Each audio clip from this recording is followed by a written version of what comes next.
आज हम पढ़ने वाले हैं चैप्टर फर्स्ट, रियल नंबर्स, जो कि क्लास 10th का फर्स्ट चैप्टर है। और मुझे पता है सभी ने पढ़ लिया होगा अभी तक। अब मैं क्यों पढ़ा रहा होता लेट, तो मैंने सोचा कुछ ऐसे बच्चे भी होते हैं जिन्होंने अब तक बुक्स भी नहीं खोली होगी, तो उनके लिए चलो स्टार्ट करता हूँ। तो जैसा कि रियल नंबर है, ठीक है ना। अब रियल नंबर्स की डेफिनेशन सुन लो भाई। रियल नंबर्स क्या है? रियल नंबर्स होते हैं रैशनल और इरेशनल नंबर्स का कलेक्शन। ओके, और अच्छे से बताऊं तो नंबर्स का जो कलेक्शन होता है जिनके अंदर नंबर्स का वह कलेक्शन जिसके अंदर रैशनल भी और इरेशनल नंबर्स दोनों होते हैं, उन्हें हम रियल नंबर्स कहते हैं। मतलब और अच्छे से कहूँ तो हमारा रैशनल नंबर किसी रास्ते से जा रहे हैं तो हमको दो नाम से बुला सकते हैं, ओ रैशनल भाई आजा, नहीं तो रियल नंबर भाई आजा, ऐसे बोल सकते हैं। मीन्स इरेशनल नंबर को भी ऐसे बुला सकते हैं, ठीक है ना। इरेशनल नंबर्स को हम इरेशनल नंबर तो बोलते ही हैं, हम उन्हें रियल नंबर्स भी कह सकते हैं, ठीक है ना। तो दुनिया में जितने भी नंबर्स हैं जो फ्रैक्शंस में हो, डेसिमल में हो, रूट्स में हो, वो सारे के सारे हमारे रियल नंबर्स होते हैं। ओके, तो रियल नंबर्स के बारे में तो जान चुके ही हैं। तो रियल नंबर्स जो चैप्टर है ना, हम इसके अंदर ना बहुत अनोखी चीज़ें पढ़ने वाले हैं तो अनोखी चीज़ें पढ़ने से पहले बता दूं, मैथ्स बहुत बुरी लगती है बच्चों को। सही बात है ना, मैथ्स में मज़ा नहीं आता बच्चों को। सही बात है ना। देखो भाई, मुझे तो मैथ्स पढ़ने में और पढ़ाने में बड़ा मज़ा आता है, बट कुछ नया होना चाहिए ना वीडियो में। तो जब तो मैथ अच्छी लगेगी बच्चों को, जब तो पढ़ेंगे बच्चे। बहुत से 10 में से अगर बात करें, 2 बच्चे ही मैथ्स में इंटरेस्ट देते हैं। 2 क्यों कह रहा हूँ, एक ही होगा कोई, है ना। और यहाँ मैं मैथ्स पढ़ाने वाला नहीं हूँ भाई, मैं मैथ्स पढ़ाऊँगा ही नहीं भाई। बच्चे पढ़ना चाहते ही नहीं मैथ्स, इसलिए मैं मैथ्स सिखाने वाला हूँ। तो मैथ्स सीखो यार, क्या पढ़ना, ठीक है ना। हर चीज़ आपके लिए न्यू होगी, टेंशन मत लो। जैसे कि जो 9th से 10th में है तो उनके लिए 9th क्लास पे जब आए थे तो 9th क्लास नहीं थी ना। अब 9th से 10th में आ रहे हो, 10th नहीं हो ना। तो स्टार्ट करते हैं, ठीक है ना। अरे गोल गोल घुमा रहा हूँ, समझ नहीं आई ना बात है, कोई बात नहीं, अब समझ आ जाएगा। अब जब यहाँ पे टॉपिक लूँगा ना अच्छे अच्छे जैसे कि पहला ही टॉपिक है Euclid's division lemma. Euclid division lemma, अब ये क्या है? तो यूक्लिड डिवीज़न लेमा को समझ लेते हैं उससे पहले लेमा भाई साहब को समझ लेते हैं। लेमा भाई साहब ना एक बहुत चंट आदमी है। चंट आदमी ये है कि इन्होंने पहली लाइसेंस बना लिया अपना। क्या लाइसेंस बनवाया वो देखो। इन्होंने बोला जो लेमा है ना, लेमा की बात बताएं तो a lemma is a proven statement. अरे समझे नहीं समझे कोई बात नहीं। लेमा ना एक ऐसा आदमी है जो पहले से प्रूवन स्टेटमेंट है, और ये खुद अपना आप को यूज़ करते हैं किसके लिए? अनदर स्टेटमेंट को प्रूव करने के लिए। अरे कोई बात नहीं, समझ नहीं आया तो फिर से समझाएंगे हम यार, ऐसी बात क्या है। लेमा एक प्रूवन स्टेटमेंट है, पहले से प्रूवन स्टेटमेंट है, और ये दूसरों को प्रूव करने में हेल्प करती है, ठीक है ना। और एक रियल एग्जांपल समझाओ ना, जैसे कि एक टीचर है, टीचर अपने स्टूडेंट को पढ़ाता है और कुछ समय बाद वही स्टूडेंट टीचर बन जाता है, समझे। मतलब पहले टीचर के पास लाइसेंस था स्टूडेंट को पढ़ाने का, फिर जब उसने पढ़ाया तो उसको भी टीचर बना दिया, ठीक है ना। तो इससे समझ में आया? नहीं आया कोई बात नहीं, कमेंट में लिख देना। चलो स्टार्ट करते हैं। लामा जी भाई साहब की तो बात हो गई यूक्लिड डिवीज़न लेमा की। अब पूरे नाम की बात कर लेते हैं। यूक्लिड डिवीज़न लेमा कौन है, क्या कहता है? इसको समझने से पहले ना एक एग्जांपल दे देते हैं, ठीक है ना। 2 भाई थे, एक था 13, एक था 29। 2 भाई थे। अब ये 2 भाई, एक बड़ा भाई एक छोटा भाई, अब इनको डिवाइड करना है। तो मैंने ना इस तरह से लिख दिया। तो बच्चे ने बोला सर इतना तो हमें भी पता है कि अंदर जो नंबर होता है वो बड़ा होता है और जो बाहर होता है ना वो छोटा होता है सर। और सर हमें ये भी पता है, हमने ये भी पढ़ा था 9th क्लास में, जो अंदर है ना सर, ये वाला अंदर जो अंदर भाई साहब हैं, इनका जो नाम है ना वो पता है क्या होता है सर? हम ना डिवाइडेंड कहते हैं। और सर जो बाहर लिखा है ना उसको हम डिवाइज़र कहते हैं। सर इतना तो हमें भी पता है सर। और सिखाता हूँ आपको, एक अच्छी सी बात बताता हूँ। अगर मैं 13 को डिवाइड करूँ ना सर 26, और माइनस करके जो नीचे बचता है ना, इसको हम रिमाइंडर कहते हैं सर। क्या कहते हैं सर? रिमाइंडर। बट जब यहाँ लिखा है ना सर, ये 2 जो लिखा है, पता है इसको क्या कहते हैं सर? इसको हम क्वॉशेंट कहते हैं। क्या कहते हैं सर? क्वॉशेंट। सर हमने 9th क्लास में सर रिलेशन भी पढ़ा है, ठीक है ना? आप क्या सिखा रहे हैं? मैं रिलेशन लिख के दिखाऊँ सर? देखो, रिलेशन होता है dividend is equal to divisor into quotient plus remainder. यहाँ जगह नहीं थे सर, इसलिए ऐसा लिख दिया मैंने, ठीक है ना? हमें सिखा रहे हो सर। हाँ, नहीं तो हमें सब आता है, ऐसी बात है। तो अब मैं बताता हूँ, एक बच्चे ने हमें सिखा तो दिया, बट मैं बताता हूँ, जो बड़ा नंबर है ना, हम मान लेते हैं वो ए है, और जो छोटा नंबर है वो बी है। तो यहाँ पर बच्चे ने हमें सिखाया कि इसको डिवाइडेड कहते हैं, सब पता है, 9th क्लास में सब सीख लिया। बट यहाँ पे यूक्लिड डिवीज़न लेमा के बारे में बता रहा था मैं। यूक्लिड डिवीज़न लेमा क्या कहता है? यूक्लिड डिवीज़न लेमा कहता है कि जब मैं बड़े भाई को छोटे भाई से डिवाइड करता हूँ ना, तो हमें 2 यूनिक नंबर मिलते हैं, जिसे हम क्वॉशेंट और रिमाइंडर कहते हैं। सर जी, मैंने कुछ अलग खोला था क्या? अरे बेटा, आपने भी सही कहा था, ये भी ठीक है कि ये क्या कहना चाहता है वो समझाता हूँ। अब देखो, जैसे कि मैंने बताया, जो हमने अंदर लिखा है वो हमारा डिवाइडेड होता है, सही कहा ना आपने? और जो यहाँ लिखा होता है डिवीज़र होता है, ओके।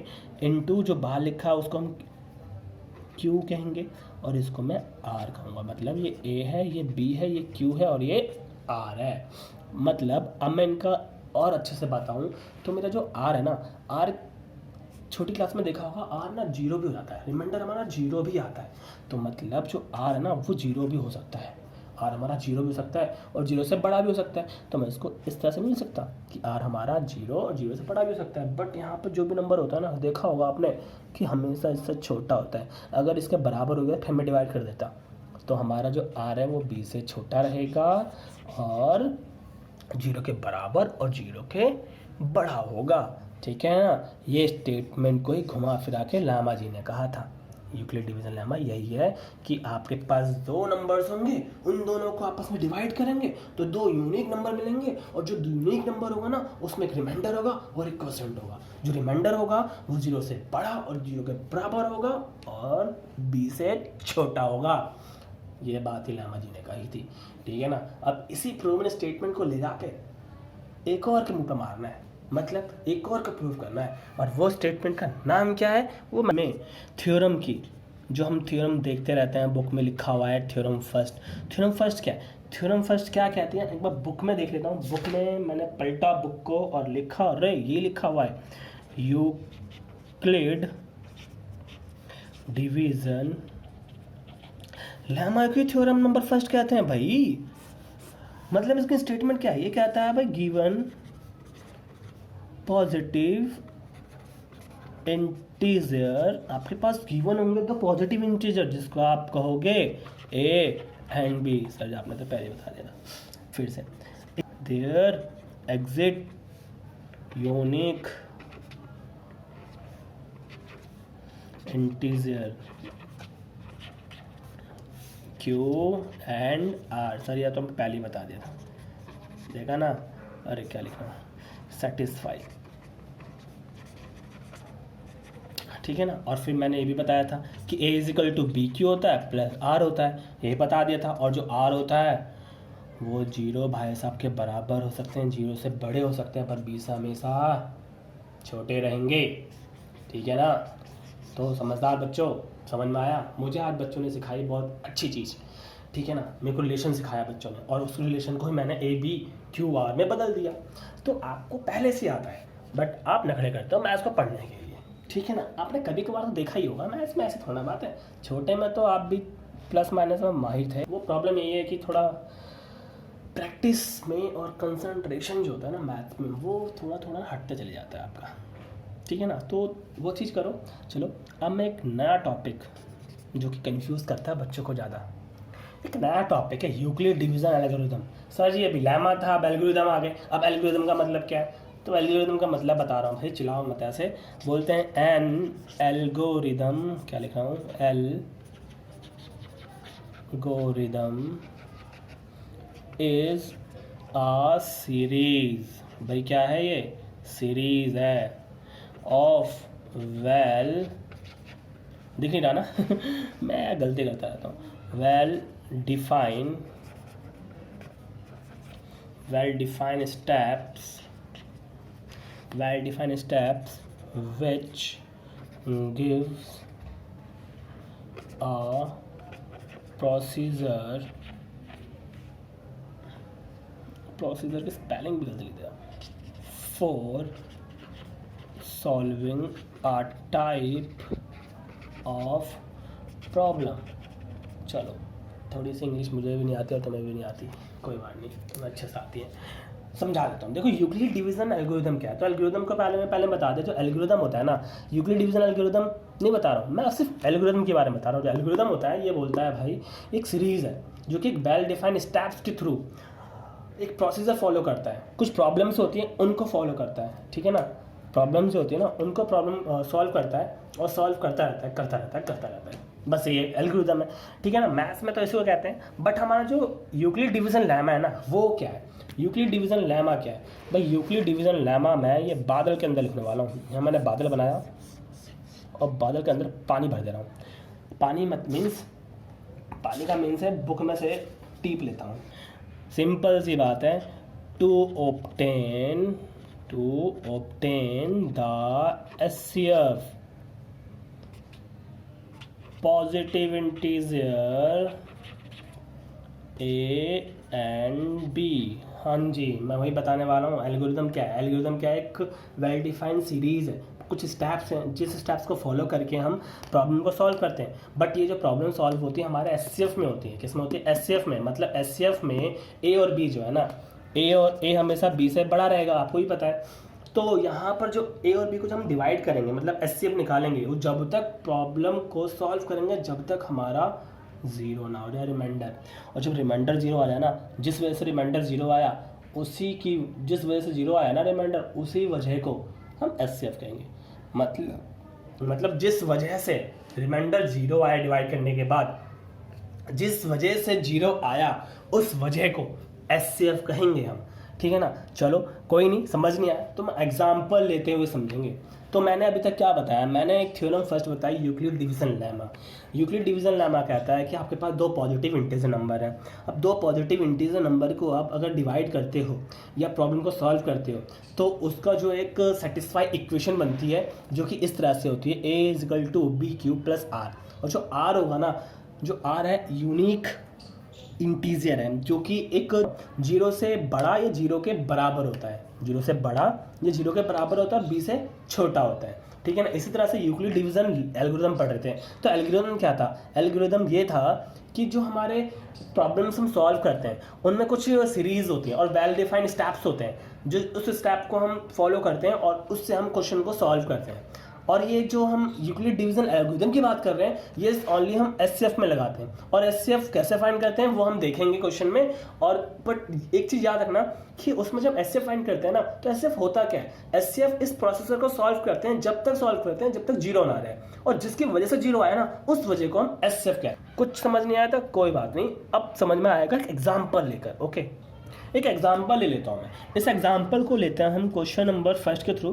क्वेश्चन था फर्स्ट में लिखा, यूज यूक्लिड्स डिवीजन लेमा बोल दे, सॉरी,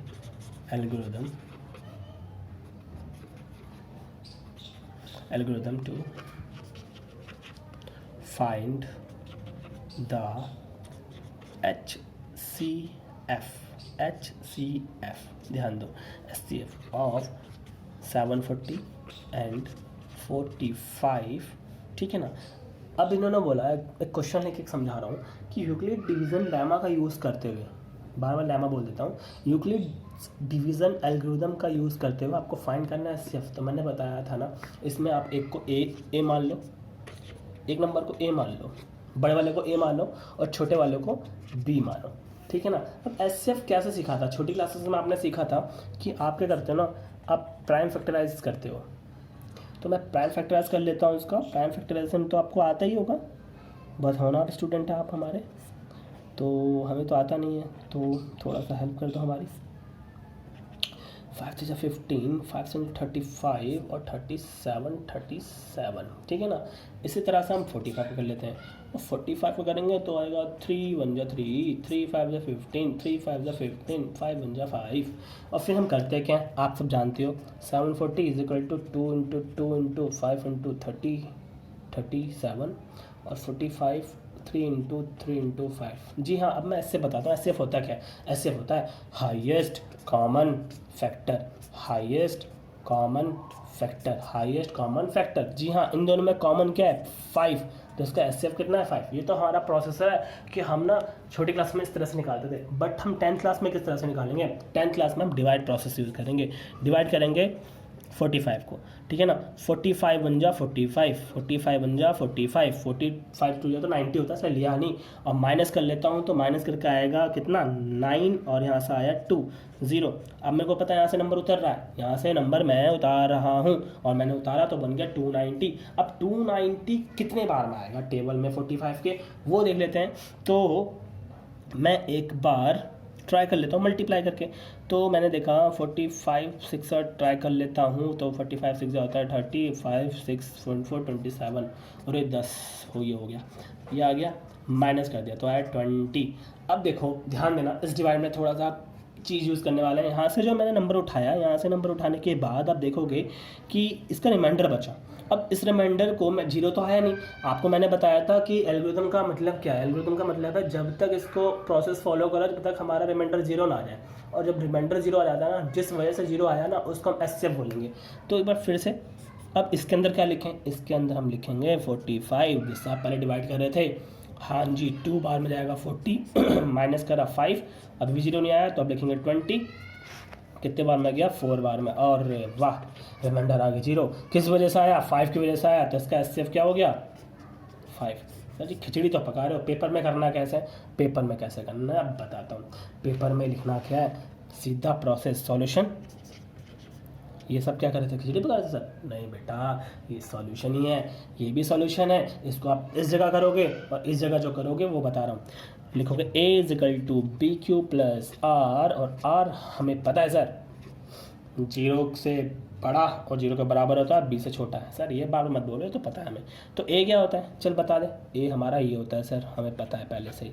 और b क्या होता है 45, इंटू q क्या होता है 16, प्लस रिमाइंडर क्या है, इस वजह से आया 20। पहली बात तो, पहली और प्रोसेस तो हो गया। दूसरा प्रोसेस में हमारा a कौन है 45, b कौन है 20, q कौन है 2, रिमाइंडर कितना है 5। चलो ये भी ठीक है, यहाँ देख लेते हैं 25 4 प्लस 0, भाई इस वजह से 0 आया था, उसकी वजह से 5 की वजह से 0 आया था, इसलिए हमारा जो एस हुआ ना वो कितना आया 5। चलो एक क्वेश्चन और करते हैं जो कि आपको समझाएगा अच्छे से, वो मैं एग्जाम्पल ले लेता हूँ, बुक का ही एग्जाम्पल ट्राई कर लेते हैं, ठीक है ना। एग्जाम्पल नंबर जो फर्स्ट है ना बुक का देना, क्योंकि ना मैं इसको पूरा प्रॉपर वे में कराऊंगा, जो कि पेपर में आप जिस तरह से नंबर को ले सकें, ठीक है ना। तो देखना ध्यान से, मैं लिखने वाला हूँ एग्जाम्पल फर्स्ट। एग्जाम्पल फर्स्ट में लिखा है यूज्ड यूक्लिड, अरे यार क्या लिख रहा हूँ मैं, Euclid's algorithm to find the HCF of 4052। तो यहाँ पे मैंने ना बुक का एग्जाम्पल नंबर फर्स्ट लिया है, और बुक का एग्जाम्पल नंबर जो फर्स्ट है ना उसको देखो और समझो, और आ गया तो मुझसे पहले करो, जिसको पहली बार में समझ में आ गया। जिसको पहली बार में समझ नहीं आया ना, वो थोड़ा वक्त दो यार अपने आप को। और अगर मेरी वीडियो अच्छी लग रही है तो सब्सक्राइब भी करो, और अच्छी लग रही है और मैं सिखा पा रहा हूँ तो शेयर भी करो। कुछ प्रॉब्लम्स आ रही है, वीडियो में समझ नहीं आ रहा, कमेंट्स में लिखो, ठीक है ना, और लाइक करो, ठीक है, जिस वजह से मैं थोड़ा सा और अच्छे से पढ़ा पाऊँ और गलतियाँ मुझे पता चलें, ठीक है ना। पहले बड़े नंबर को देख लेते हैं। बड़े भाई साहब हमारे ये रहे, छोटे भाई साहब हमारे ये रहे, और छोटे भाई साहब को कहाँ लिखना है वो सभी बच्चे जानते हैं। तो हम लिखने वाले हैं अंदर, और डिवाइड करने के लिए मुझे इस टेबल का तो आता ही नहीं है, तो थोड़ा बहुत डिवाइड को समझ लेना भाई कैसे क्या करना है। ओके, सॉरी 2 इधर क्या कर रहा हूँ, 2 तो मैंने क्या करा, 1 से तो जाएगा नहीं, 2 से ट्राई कर लेता हूँ। 2 से 2 4 जा 2 2 4 5 1। भाई पॉज कर लेना वीडियो, मल्टीप्लाई देखनी तो आपको मैं गलती भी कर दूँगा ना, कहीं आप उस गलती का फ़ायदा उठाओ तो गलती मल्टीप्लाई भी गलती हो जाती है ना, इसलिए 3 4 2 6 3 5 15 और 3 4 12। और ये थोड़ा आसपास लग रहा है, चलो इससे कर लेते हैं 1 2 1 5 6 और माइनस कर दिया, और माइनस करके क्या आएगा 0 2 4। ओके 420। अब यहाँ से देखो कोई नंबर उतर रहा है क्या, नहीं उतर रहा, इसका मतलब ये नंबर उतरेगा। कौन नंबर उतरेंगे, इन भाई साहब का यूज़ करना पड़ेगा, इन्होंने बलिदान दिया, इन भाई ने बलिदान दे दिया। अब मैं इसको डिवाइड करूँगा, अब 420 420 को उससे डिवाइड करना। अब 420 का टेबल कहाँ पढ़ूँ यार, क्या कर रहा हूँ मैं। 420 भाई मैंने एग्जाम्पल लिखना ना, एग्जाम्पल में हिंट मिल रहा है, तो 9 से करो भाई, 9 से कर लो। तो 9 2 18 9 4 36 और ये हो गया 37। भाई साहब मैं तो वहाँ से हिंट ले रहा हूँ, मेरे को ना आता टेबल वेबल, ठीक है ना। तो माइनस कर दिया 2, 15 में से 8 गए, 15 में से 8 गए तो बचेंगे 7, 15 में से 8 गए तो बचेंगे 7, और 9 में से 7 जाएंगे तो बचेंगे 2। ओके अब ये हो गया। अब देखो फिर से, अब इन भाई साहब को फिर यहाँ उतारा 4 2 0। ओके अब यहाँ जगह ना है भाई, छोटी थोड़ी सी जगह ना है, तो थोड़ा सा कर लेता है कॉम्प्रोमाइज़। अब देखो इसको 2 से करूँगा तो बड़ा नंबर हो जाएगा, इसलिए 1 से करता हूँ। फिर से करता हूँ 1 से, चीटी जी पढ़ो मत यार इतना। तो 272 माइनस कर दिया, माइनस करने के बाद क्या आएगा, माइनस करने के बाद आया 148। अब 148 फिर से डिवाइड करूँगा, जगह ना है इसलिए थोड़ा सा इस तरफ करते हैं। 148 को मैंने कर दिया 272। अब 272 को फिर से 1 से करा तो क्या है 148, फिर से रिमाइंडर आ गया। रिमाइंडर कर कितना आएगा इस बार, आएगा 124। 124 अब फिर से डिवाइड करते हैं, फिर से डिवाइड करते हैं 148 1 बार में 124, फिर से कितना आएगा, अरे यार मैं वीडियो में देखता हूँ हमेशा, नीचे पहुँच गया। तो आया 4 224, फिर 124 को करा मैंने 124 फिर कितने बार में जाना चाहिए, ये जाएगा हमारे 5 बार में। और 5 बार में कितना आएगा, मैं तो भाई एग्जांपल देकर टिप दे रहा हूँ, ठीक है ना थोड़ा हिंट ले ले रहा हूँ। 5 बार में आएगा, 4 5 20, 4 5 10 तो 12, एक हाथ से 5 में 5 और 6, अरे ज़्यादा बार में आ रहा है क्या, अरे 24 टेबल पढ़ना है। 5 20 10 और 11, सही बोला, सही बोला ना। 5 चौक 20, तो हासिल 5 10 तो 12 120 माइनस 4 फिर से 24। अरे क्या बात है, क्या बात है, 6 बार में आ गया ना, 0 क्या हो गया, कितने बार में आएगा 6 बार में 0। अब क्या करना है, अब तो बहुत सारे बच्चे जानते ही हैं कि मेरे को लिखना है स्टेटमेंट कि a = BQ + R, और जो R भाई साहब हैं वो B से छोटे रहेंगे और 0 से बड़े और 0 के बराबर रहेंगे। ये स्टेटमेंट के साथ शुरू करेंगे। स्टार्ट यहाँ से, अंदर कौन लिखे, हमारे अंदर लिखे हैं 1 2 5 7 6 = 4 0 5 2 मल्टीप्लाई 3 प्लस रिमाइंडर कितना है, रिमाइंडर इसका है ये 420 भाई साहब है 420 का। दूसरी लाइन में क्या आएगा, जब 0 तो नहीं आया था ना, इससे इन भाई साहब से 0 तो आया नहीं। अब इनको देखते हैं, इन भाई साहब को देखो, थोड़ा गोला लगा दे रहा हूँ समझाने के लिए, पहली बार है ना, इस वजह से थोड़ा बहुत यहाँ पे पॉइंट आउट कर रहा हूँ सबको मैं। ओके पॉइंट आउट करने के साथ धीरे धीरे सीख जाओगे ना जब, तो अच्छा लगेगा। ओके अब इनको पॉइंट आउट कर रहा हूँ मैं, इस चीज़ को पॉइंट आउट कर रहा हूँ। तो मेरे अंदर है हमारे 420 भाई साहब, 420 है, फिर अगर जिनसे डिवाइड कर रहे हैं वो कितना आया 1, और रिमाइंडर क्या आया 148।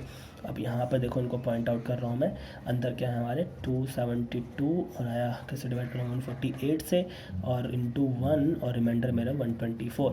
अब इनको देखो ध्यान से, 148 124 से, और 1 प्लस रिमाइंडर आया 24। और फिर यहाँ पे मैंने इनको देखो थोड़ा सा खिचड़ी पका रहा हूँ, खा लेना बस, और टेस्टी बना रहा हूँ मैं। ओके तो ये आया। अब फिर से 24 4 × 6 + 0। अरे वाह, SCF क्या आया, जिसके थ्रू 0 आ गया, जिसके थ्रू 0 आ गया वो हमारा SCF। इतनी मेहनत करके एक छोटा सा नंबर मिला, कितनी मेहनत करवा ली मुझसे। जैसा कि हमने एग्जाम्पल नंबर फर्स्ट कर लिया, और एग्जाम्पल नंबर फर्स्ट पे बेस्ड है हमारा 1.1 एक्सरसाइज का 1.1 एक्सरसाइज का क्वेश्चन नंबर फर्स्ट। उसमें भी लिखा है use Euclid division algorithm to find the HCF। मैं आपको होमवर्क देता हूँ, आप खुद करें, ठीक है? ना आए तो मेरी वीडियो को देख लें, क्योंकि मैं तो क्वेश्चन करा रहा हूँ ना, मैं तो नहीं रुकूंगा भाई। पहला क्वेश्चन, दूसरा क्वेश्चन, तीसरा क्वेश्चन। मज़ा आ रहा है मुझे करने में, तो भाई मैं नहीं जानता, मैं तो करूँगा सारे। हाँ, मुझे रोक कर दिखा दो। कर सकते हो यार, रोक सकते हो, पॉज कर सकते हो वीडियो। चलो भाई, फर्स्ट पार्ट का सॉल्यूशन है हमारे पास। ए भाई साहब हमारे बड़ा कौन है, बड़ा है या नहीं बड़ा है। A is equal to 225, B is equal to 135। करना किस तरह से, देखो पहला स्टेप हम तो पहले डिवाइड कर लेंगे भाई, डिवाइड कर लो इससे। तो डिवाइड करना 225, 135, 1 बार में जाएगा 135, माइनस करा 0, 12 में से 3 गया 9, फिर से 135, 1 बार में 90, माइनस करेंगे तो आएगा 45। और वाह गजब, सीख गया मैं तो सीख गया, आपका पता नहीं। चलो स्टार्ट करते हैं। तो हमें सॉल्यूशन में पता है क्या लिखना होता है, A is equal to B Q plus are, और आर भाई साहब जी हमारे क्या होते हैं सब जानते हैं भाई। ये लिखना बहुत ज़रूरी है, इतनी से स्टेटमेंट लिख दो, नहीं तो अगर नहीं लिखोगे ना तो मार्क्स कट जाएंगे। फिर आप मुझे मत ब्लेम कर देना भाई कि सर आपने तो बताया नहीं था, बता रहा हूँ मैं, अभी देख लो। तो स्टार्ट करना है यहाँ से, ठीक है ना? ये देखो, ये चीज़ देखो, इस चीज़ को देखो, ध्यान से देखो। अंदर क्या 225 किससे डिवाइड हो रहा है, 135, किस क्या आ रहा 1, और रिमाइंडर क्या आ रहा है हमारा 90। मल्टीप्लाई है भाई, गलती करना बता भी नहीं रहे सर, यहाँ गलती कर दी। क्या ऐसे बच्चे हो यार, तुम बताना चाहिए ना गलती। रिमाइंडर 90, 45 to 0, अरे 0 आ गया, इसका मतलब HCF क्या होगा, HCF गजब आ गया 45, HCF होगा 45। आप सबने करा था ना, चेक करो भाई, ठीक है? किसका ठीक है कमेंट में लिखो, किसका ठीक है, ओके। अब करें क्वेश्चन नंबर सेकंड। भाई बड़ा सा नंबर दिख रहा है मुझे, तो ये ए हो, ये हमारे हो गए बी भाई साहब छोटे हैं, और ये हमारे बड़े भाई साहब हैं। ये लिख दिया मैंने। और ये थोड़ा सा डिवाइड कर लेते हैं। डिवाइड तो यार बड़ा पंगा है डिवाइड करने का। 196 तो यहाँ पर है 6 दूनी 12, और 2 बार में 18 एक हासिल, तो शायद जाने के चांसेस है क्या? ट्राई करें क्या, मल्टीप्लाई कर लेते हैं। 196 को 2 से है ना, 2 से 12, 18 19, 2 बड़ा नंबर लग रहा है ना, इसलिए 1 बार में करते हैं। तो 196 माइनस कर लेते हैं, तो 12 यहाँ से चला गया था ना सर, तो 17 में से 9 गया तो बचेगा 8, और यहाँ से 1 माइनस सही किया क्या मैंने, वो चेक कर लेता हूँ। गलती हुई ना तो तुम सर खा जाओगे, सर गलत पढ़ा रहे हो। तो एक हासिल लिया, 12 में से 6 गया 6 बचा, 17 में से 9 गया 8 बचा, 2 में से 1 गया 1 बचा, और यहाँ से उतारेंगे 2। अरे यार अब क्या करूँ, किससे डिवाइड करूँ? सोचो। बहुत मेहनत करनी पड़ती है, आप भी कर लेना थोड़ी सी मेहनत। ठीक है ना? मैं थोड़ा पॉज करता हूँ वीडियो और करके रखता हूँ इधर, ओके। देखो भाई मैंने यहाँ करा मल्टीप्लाई और यहाँ लिख दिया, तो ये 9 बार में गया भाई साहब, 9 बार में गए हैं, और 9 बार में माइनस कर दिया तो एक हासिल लिया। 12 में से 4 गए तो बचेंगे 8, 15 में से 9, और यहाँ से कुछ बचने वाला नहीं है, फिर इसको मैंने उतारा 0।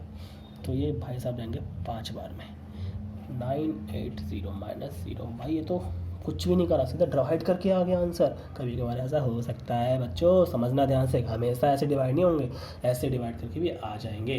तो ये तो ऐसे ही आ गया नॉर्मली। क्या आया भाई, इसको इससे मल्टीप्लाई करेंगे तो 38220 196 मल्टीप्लाई 195 प्लस 0। तो इसका जो HCF हुआ ना, वही हुआ जो क्वेश्चन है, जिसकी वजह से 0 आया भाई। इन भाई साहब की वजह से पूरा क्वेश्चन 0 आया। 196 इसका HCF नहीं समझ में आया ना, कोई बात नहीं, फिर से समझाता हूँ। देखो भाई यहाँ पर मैंने 96 से डिवाइड किया पहली बार में 1 से, तो यहाँ पर जो नंबर आया ना वो मेरा रिमाइंडर है ना, आप इसे मानोगे, बट यहाँ से मैं नंबर उतार सकता हूँ, तो इसलिए हमें इसी से डिवाइड करना पड़ता है।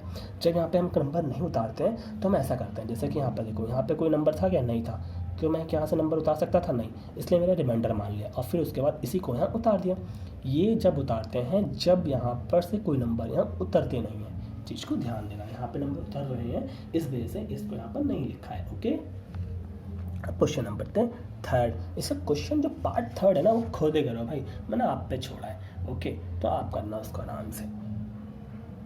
भाई मैं एग्जाम्पल नंबर 2 कराने वाला हूँ आपको आज। जो एग्जाम्पल नंबर 2 है ना, यहाँ से शुरू होता है आपका इंपॉर्टेंट। भाई ऐसा क्वेश्चन आना ही आना है, कोई ऐसे भी आ सकता है, कोई एक ये क्वेश्चन भी आ सकता है। फर्स्ट चैप्टर से इजी क्वेश्चन आएंगे, बट बहुत घुमाऊ क्वेश्चंस भी होते हैं। जैसे कि फर्स्ट टाइम में क्वेश्चन कर रहे हो इसलिए आप देख लो, ठीक है ना। Show that every positive even integer, show that every positive integer is of form 2q and that every positive odd integer is form of 2q plus 1 where q is a sum integer। भाई q जो है ना वो एक normally मैं यहाँ पे एक बादल बना देता हूँ, ऐसे बादल बनाता हूँ और इस बादल में थोड़ा सा पानी भर देता हूँ।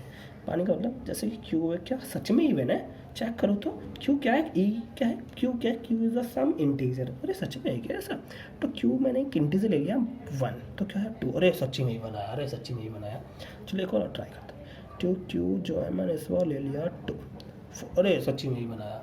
तो इसका मतलब यही हमें क्या करना है, प्रूव करना है कि सच बात है क्या, प्रूव करना है। अरे एक बटन और चेक कर लेता हूँ, और चेक करा, अरे 3, अरे ऑड है, सही बात है।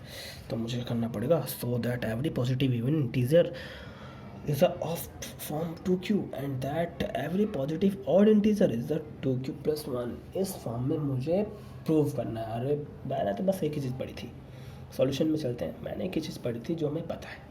क्या पता है? यूक्लिड डिवीज़न लेमा, ये यूक्लिड डिवीज़न एल्गोरिथम, ये तो पढ़ा था हमने। चलो क्या पढ़ा था, उन्होंने ये कहा था कि जो a है ना वो a equal to B Q plus are, और r जो है ना वो 0 से बड़ा और 0 के बराबर हो सकता है, b से छोटा होगा। ये बात तो उन्होंने बोली थी। चलो और इसे से थोड़ा कंपेयर कर लेते हैं। इसे थोड़ा कंपेयर करा, 2 बातें बोली हैं। एक तो हमें बोली है इवन बातें कि हमें क्या शो करना है, हमें ये शो करना है, हमें क्या शो करना है कि जो 2q है ना वो इवन है और जो 2q plus 1 है ना वो ऑड है, हमें ये शो करना है। तो इन चीज़ों में एक बात देखिए, क्यू क्या है, क्यू आ रहा है। ध्यान देना, इस क्वेश्चन में एक चीज़ छुपी है।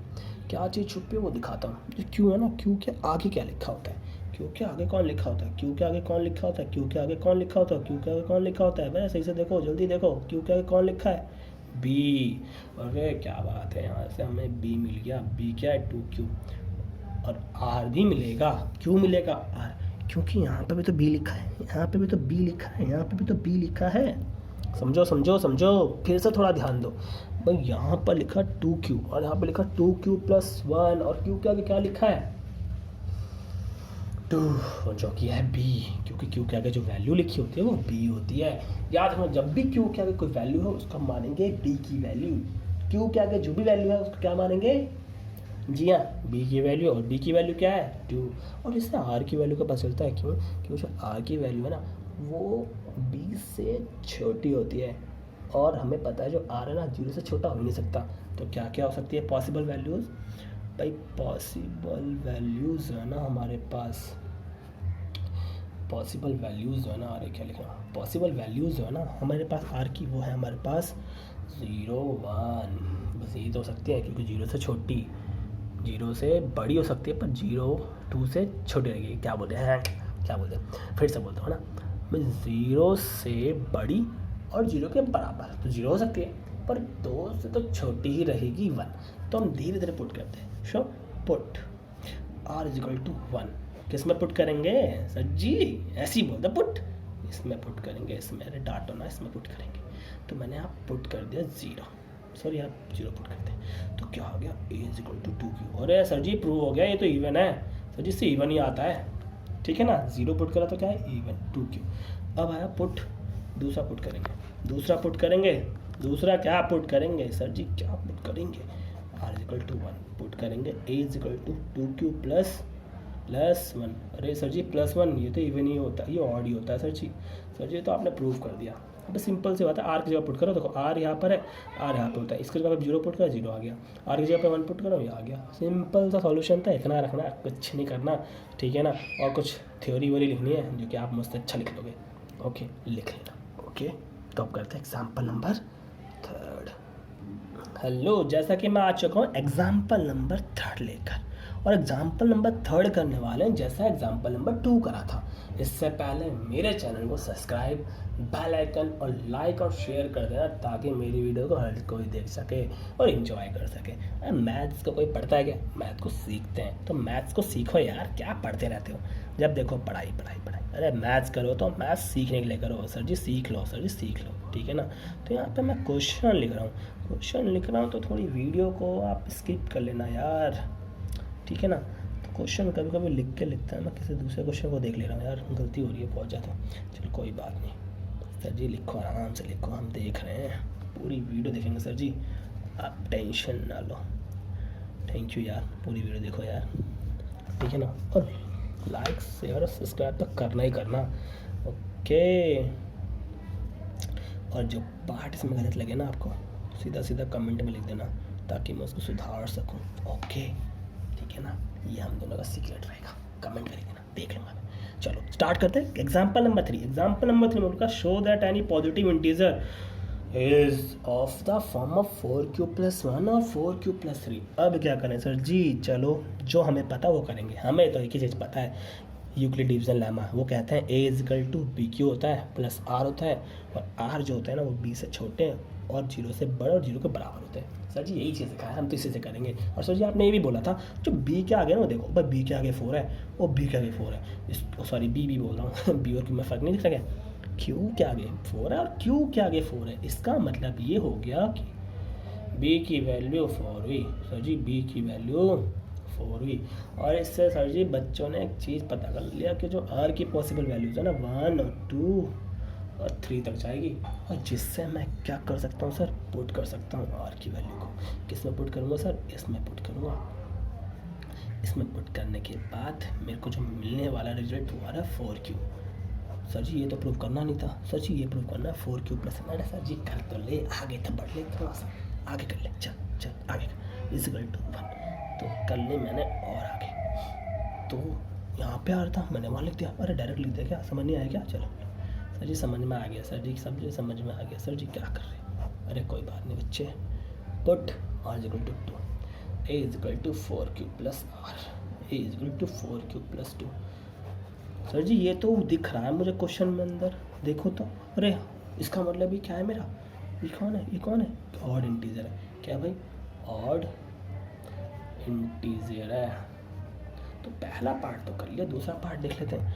Put r = 3, a = 4q+r, a = 4q+3। Sir जी ये भी आ गया, सर जी ये भी आ गया, ऑड इंटीजर, ये भी आ गया प्रूव।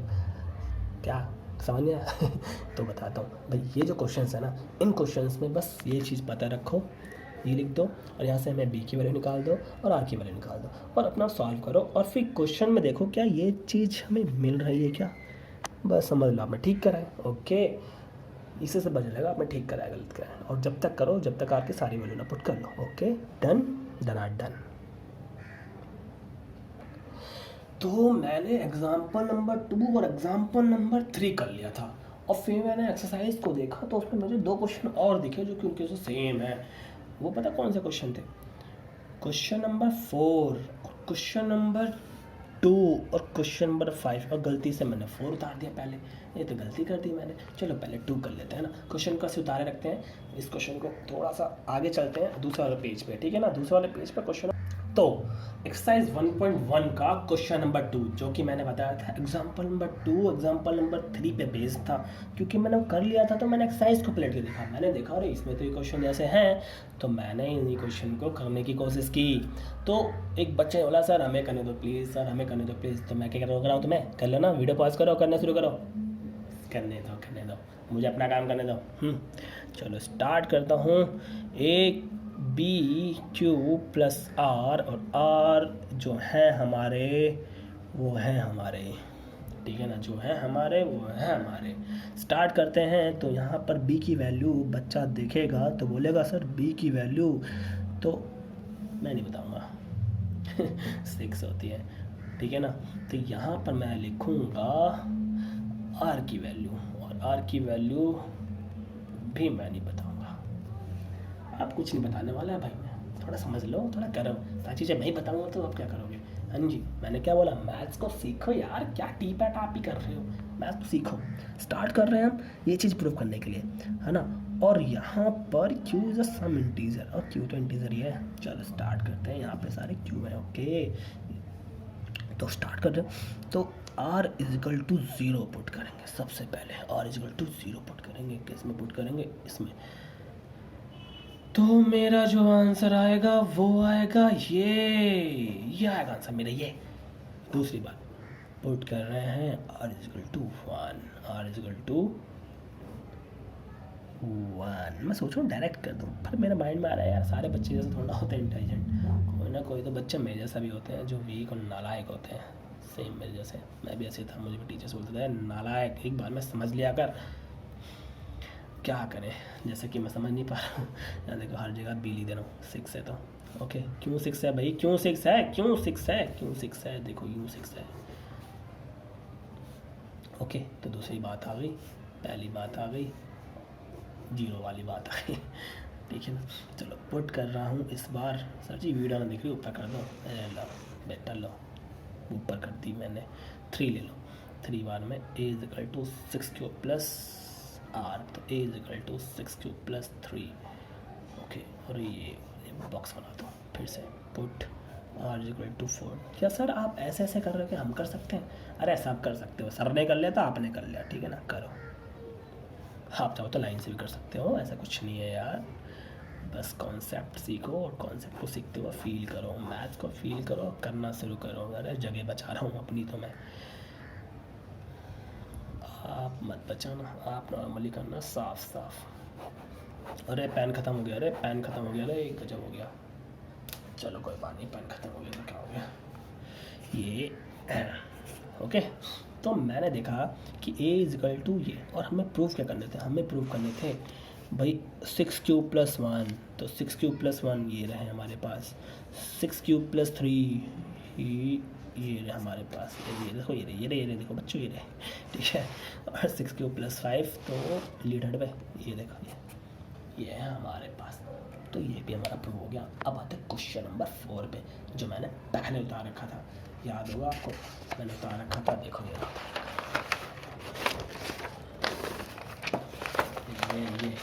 रखा। अब इस क्वेश्चन को उस क्वेश्चन से थोड़ा सा कंपेयर कर लेते हैं, और ये थोड़ा सा इसलिए अलग है, और इतना इम्पोर्टेंट है ना, इतना इम्पोर्टेंट है ना, मुझ जैसे टीचर जो होंगे ना वो पेपर में देंगे, और मुझसे अच्छे टीचर तो देंगे नहीं वैसे, ठीक है ना, जैसा क्वेश्चन दे सकते हैं यार, ऐसी बात नहीं है। चलो ठीक है, तो लिखा यूज़ यूक्लिड डिवीज़न लेमा, कहीं कहीं एल्गोरिथम लिखा होता है, कहीं कहीं लेमा लिखा था, तो कन्फ्यूज़ हो गया कि मैंने क्या बोला था, लेमा लिखा हो या एल्गोरिथम लिखा हो, एक ही चीज़ यूज़ करना है। क्या यूज़ करना है सॉरी, क्या यूज़ करना है, a is equal to B Q plus r b does this, यही चीज़ यूज़ करना, चाहे लेमा लिखो चाहे एल्गोरिथम लिखा हो, ठीक है ना। आँख बंद करो, सीधा लिख दो। आप क्वेश्चन पढ़ लेते हैं, आँख बंद खोल लो, चलो आँख खोलो। Use Euclid division lemma to show that the square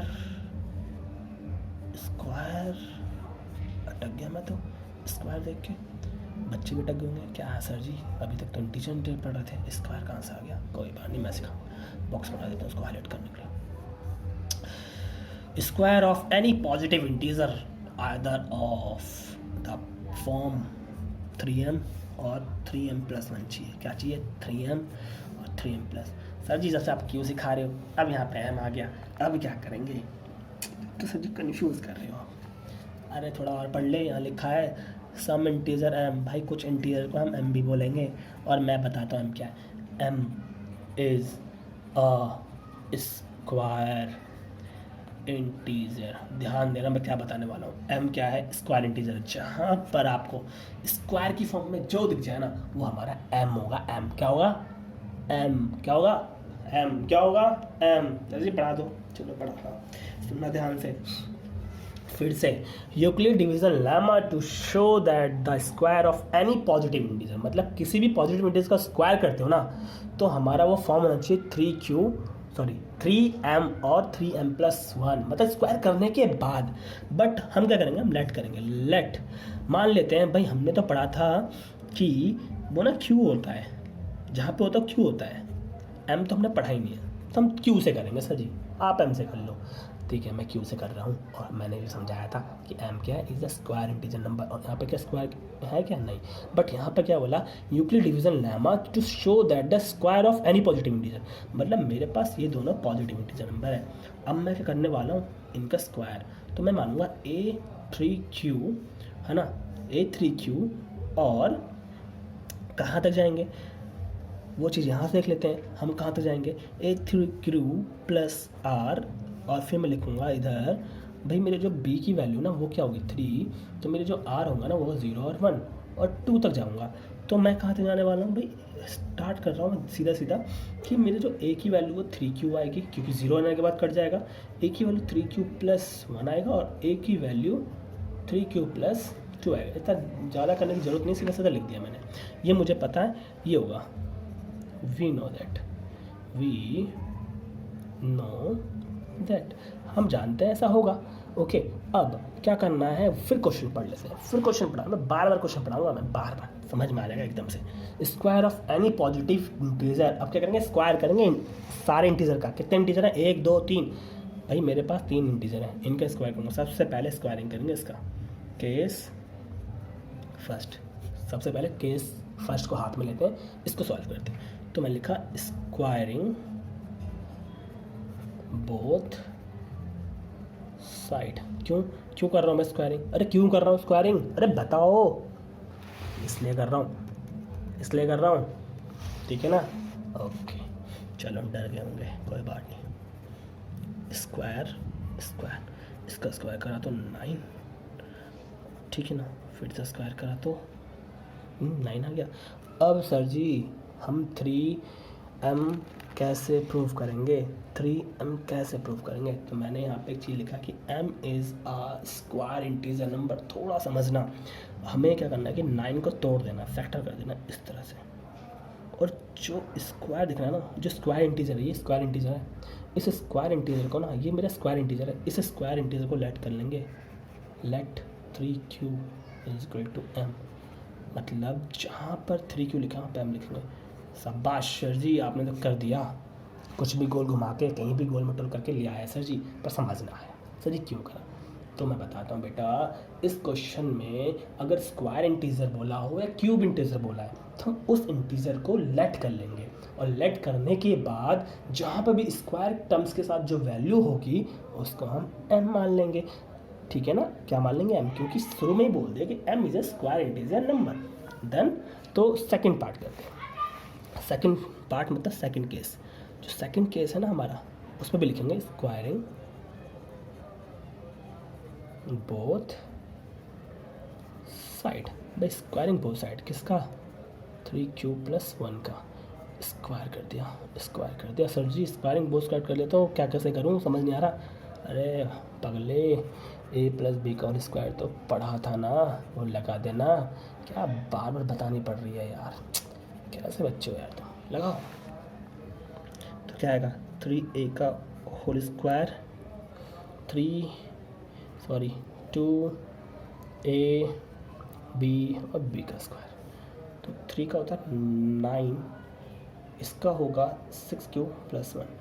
थोड़ा सा ना मैथमेटिक्स में हमें थोड़ा सा रूल चेंज करना पड़ता है। कैसे, इन दोनों में से कॉमन क्या आएगा, इन दोनों में से सर जी कॉमन नंबर्स कॉमन लेना, नंबर्स कॉमन क्या आएगा, 3, क्या आएगा 3Q प्लस 2Q प्लस 1। तो मैंने जस्ट क्या करना है, लेट, अरे हमें तो प्रूफ करना है सिर्फ, इसलिए क्या करेंगे, m को जो m है ना इसको हम m पुट कर देंगे, समझो किसको पुट करना है, इसको ना m पुट कर देंगे, पुट कर दिया मैंने, देखो ध्यान दो, अरे प्रूफ हो गया नहीं हो गया सर जी, क्या है सर जी, जो लाना है आप उसको लेट कर लेगा, तो वही तो करना है इसमें, क्योंकि स्क्वायर इंटीजर जो है ना, जो स्क्वायर इंटीजर है वो हमारा m है, इसलिए हमें ना इस पूरे को ना क्या लेट कर लेना है, m लेट कर लेना, क्योंकि यहाँ इसके साथ स्क्वायर है।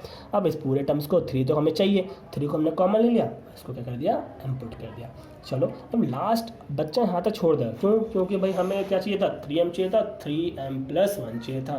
तो सर आप तो ले आए, अब तो आगे करने की ज़रूरत नहीं है बेटा, केस थर्ड भी सॉल्व होगा, क्यों होगा वो देखो। तो केस थर्ड सॉल्व करने के लिए मुझे थोड़ी जगह चाहिए, तो मैंने लिखा केस थर्ड, तो मैंने जगह ले ली, और लिखा मैंने स्क्वायरिंग बोथ साइड ऑफ किस में भाई, a is equal to 3q+2 में। तो मैं करूँगा इसका स्क्वायर और इसका स्क्वायर, तो इसका स्क्वायर a प्लस बी का स्क्वायर, तो a प्लस 2a और b का स्क्वायर, ठीक है। तो 9q plus plus plus plus प्लट कितना हो गया 12q+4। सर जी क्या कर रहे हो, देखो 12q, थोड़ा ट्रिक यूज़ कर रहे हैं इसको हम भाई। 4 को 3+1 2 लिख सकता हूँ ना, लिख सकते हैं 3+1, ओके। अब तीनों में से 3 कॉमन ले लो, 3 कॉमन ले लो। 3 कॉमन लिया मैंने, 9 का 3q² प्लस 4q+1 अब ये जो है ना फालतू चीज़ को क्या करेंगे, m लेट करेंगे। 3q² प्लस 4q+1 क्या लेट कर दिया, ये इसके पीछे लिखना है, जगह नहीं थी इसलिए यहाँ लिखा हुआ है, ध्यान देना। 3m+1 दोबारा से आ गया ना, नहीं आ गया। सर जी जो आपको प्रूव करना है तो आप लेट कर ले रहे हो, तो बेटा ये क्वेश्चन ही तो वही है, शुरू में तो लिखा है m is a square integer. इसका मतलब ये हुआ कि स्क्वायर करने के बाद जब हमें 3 कॉमन करने के बाद जो मिलेगा ना, जो मल्टीपल में मिलेगा, जो मल्टीप्लाई करके मिलेगा ना, उसको हम लेट कर लेंगे क्या, m, ताकि वो पूरी जो टर्म्स मिले ना, ये जो पूरी टर्म मिली वो हमारे m के इक्वल है। तो हमने m लिखा, सॉल्व कर लिया, तो प्रूव हो गया। तो ये क्वेश्चन है ना इसलिए इम्पॉर्टेंट कहा था मैंने, क्योंकि इस चीज़ में तो बच्चा समझ ही नहीं पाता अब करना क्या है, बच्चे हाथ करके छोड़ देगा। पर स्क्वायर बोला था, हमें स्क्वायरिंग करते करते करते करते करते करते पॉज करके वीडियो सॉल्व कर लेना, क्या करते करते करते। अब हम बात करेंगे एक्सरसाइज 1.1 के 5th क्वेश्चन की, जो कि लगभग 4th क्वेश्चन जैसा है। वहाँ पर हमने स्क्वायर की बात की थी, यहाँ पर हम करेंगे क्यूब की बात। जैसा कि हमें पता है कि यहाँ पे लिखा क्या है, यूज़ यूक्लिड डिवीज़न लेमा, ठीक है ना, यूज़ यूक्लिड्स डिवीज़न लेमा। भाई साहब ये कहते थे कि a is equal to BQ+R, और R हमारे होते हैं b से छोटे और 0 के बराबर या 0 से बड़े, ये होते हैं। और फिर इसमें हमें ये शो करना था कि कुछ पॉजिटिव इंटीजर्स का हमें क्यूब करना है, और वो फॉर्म होना चाहिए 9m और 9m+1 और 9m+8। तो हमें पता है यहाँ पर जो m है ना, m is a cube positive integer. इस बात को बहुत ध्यान में रखना कि जो m है हमारा एक पॉजिटिव इंटीजर नंबर है, वो भी क्यूब वाला। तो जितने भी हमें क्यूब वाले नंबर मिलेंगे ना, वो हमारे m होंगे। तो स्टार्ट करते हैं, ओके। तो इस क्वेश्चन में थोड़ा ट्विस्ट देने वाला हूँ, ये कि 9 ना किसका डिविजिबल है, सोचो 3 का डिविजिबल है।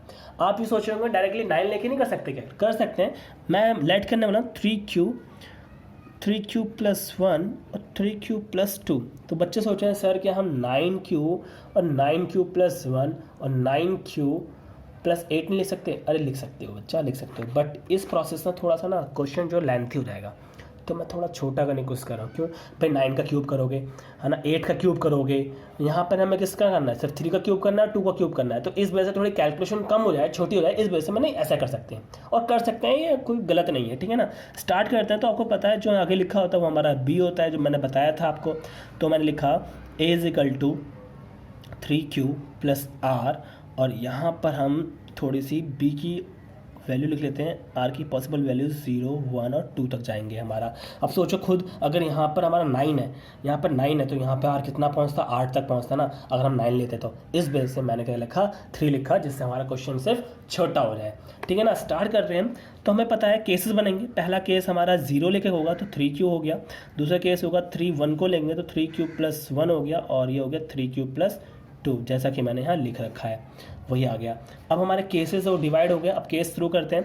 तो केस फर्स्ट लेते हैं, और केस हमारा जो फर्स्ट है ना, केस हमारा फर्स्ट है a3q, और करेंगे क्या, क्यूब इन बोथ साइड कर लेते हैं क्यूब को।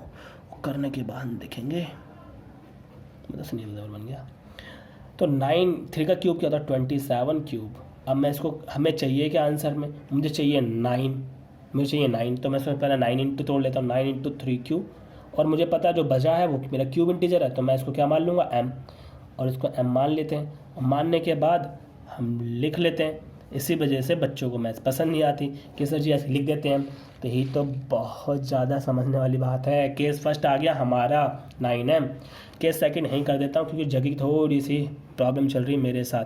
केस सेकंड हमारे पास a3 क्यूब +1, तो स्क्वायरिंग नहीं क्यूबिंग कर देते हैं बोथ साइड, और क्यूब का फॉर्मूला सभी को पता है, a+b का होल क्यूब होता है a³ 3a² a b का स्क्वायर और क्यूब। मैं ये वाला लगाने वाला हूँ, होते तो बहुत सारे दो होते हैं आपको बताइए। स्टार्ट करना तो a³ +3ab+3a और ये b+b का क्यूब। स्टार्ट करते हैं तो ये हो गया 27, ये भी हो गया 27, और ये हो गया हमारा 9 और ये हमारा 1। अब इन तीनों में से कॉमन आ गया हमारा 9, बचा हमारे पास 3³ और 3 और हम बचा ओनली q+1, और इन सब भाई साहब को हम मान लेंगे m, और m मानने के साथ ही हमारा क्वेश्चन हो गया सॉल्व। ठीक है ना, तो चीज़ों को समझो। अब लास्ट जो बचा वो है हमारा केस थर्ड, और केस तो थर्ड है ना बहुत इजी है, अच्छा सा है, बच्चा सा, तो बच्चा सा है तो कर लेते हैं इन बच्चे को भी। बोथ साइड क्यूबिंग करिए, और क्यूब बोथ साइड करने के बाद a का क्यूब प्लस b का a का क्यूब और फिर b का स्क्वायर और फिर ये क्यूब। तो सॉल्व करा 27 नहीं 27 नहीं, क्योंकि यहाँ पर 2 है भाई, तो हो गया 54 क्यूब का स्क्वायर, और यहाँ पर हो गया 4, 9 जा 36 क्यूब प्लस ये हो गया हमारे 8। अब क्या चाहिए, इन तीनों में से कॉमन 9 चाहिए। 9 3 क्यूब, 9 आया तो 4 6 क्यूब, और यहाँ पर आया 4 क्यूब प्लस 8। तो आपको पता है इन भाई साहब को क्या मान लेंगे, इन भाई साहब को हम मान लेंगे m, तो ये मैंने मान लिया m, तो हो गया +8, तो मैंने मान लिया m और लिखूंगा m = 3 cube plus 3 6 square plus 4 cube, that is called answer. जी हाँ, आपको